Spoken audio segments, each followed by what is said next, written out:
Sanibona.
Ngangilokhu ngithandazile ukuthi umntanami ezesinde lapha yakhona kanti uyophelela khona. Lalela-ke, engifonele ngosuku afike ngale Brazil, shuthi emva kosuku lesithathu ethe usukile la South Africa, engifonele ethi hayi mama sengifikile eBrazil and emsebenzini bathi ngizoqala next week. Alright, so wayengifonela ngenamba engangingayazi, ngicabanga ukuthi kwakuyangakhona ngale. So uma ngabe sizokhuluma efonini njalo izokhatha esethi kungena imanager and kusuke sekukhuluma umuntu wesilisa osuke ethethe eceleni, ngiyamsola ukuthi khona ekufihla engangingakwazi mina. So kwaphela iviki kwaqala wangatholakala. Kwakunzima ukumfonela ngoba wayengafoneleki ngama-minute, kwakufanele ube ne-airtime noma umfonele ngo-WhatsApp. Mina ngangingenawo ku-WhatsApp, wayefonelwa umama usisi wakhe lo mdala. Mfana kuphele 2 weeks asisamthole efonini.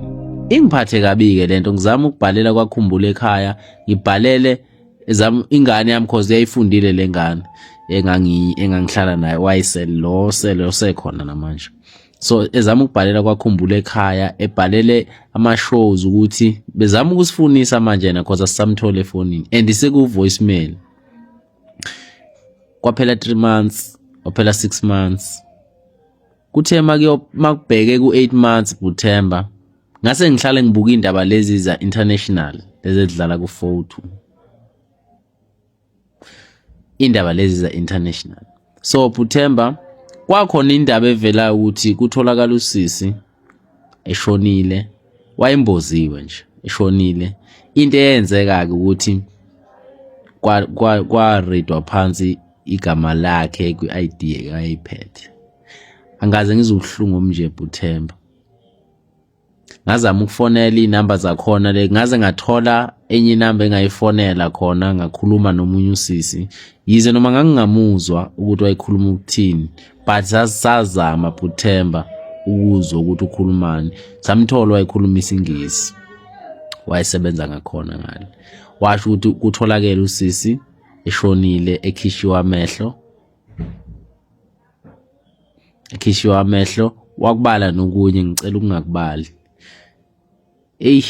Kwaba inkinga futhi ukuthi eze ngapha eSouth Africa ezongcwatshwa.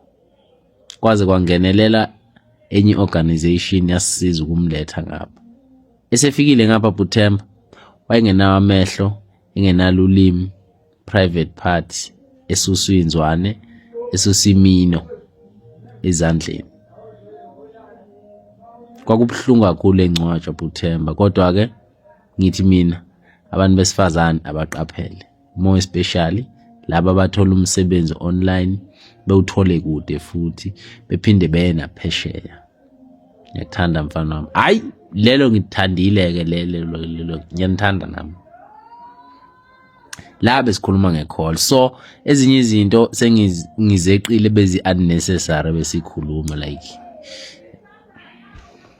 Ngiyabingelela ngenza ukuthi ngiyacela uma ngiqala ukungena kuleli khasi lethu nginazo ubulungiswa chofa subscribe button le channel yethu Umkhosi. Ngenza ukuthi uButhemba ukhuluma indaba enkulu lapho umntwana eyofuna umsebenzi eBrazil wawuthola, kodwa khona okwakungahambi kahle ngane zakwethu-ke. Mina-ke nawe bengathanda sihlangane lapha kwi-comment section sizovulwa lwakho ukuthi ngithini ngalolu daba. Ungakhohlwa ukucofa subscribe button, siphinde sihlangane nakwividiyo elandelayo. Danko, bye.